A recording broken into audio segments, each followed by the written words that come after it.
When teaching the disciples and the people, Messiah used parables, and he said, it's like whatever he was making the comparison to.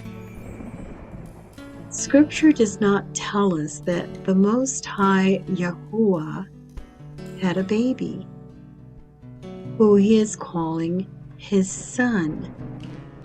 And somehow the son of Elohim is a separate person or entity and a lesser god or demigod. That's pagan theology that falls in line with the false doctrine of the Trinity.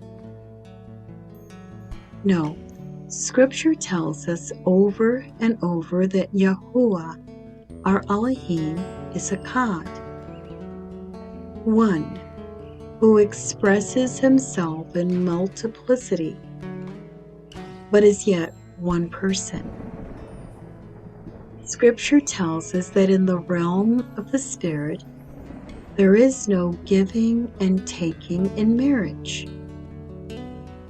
Scripture also tells us that in Messiah there is no male or female.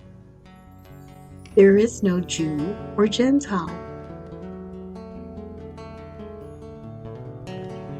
And so when Yahuwah uses these terms of Father and Son, he is speaking of function and purpose, which falls in line with the uniqueness of ancient Hebrew.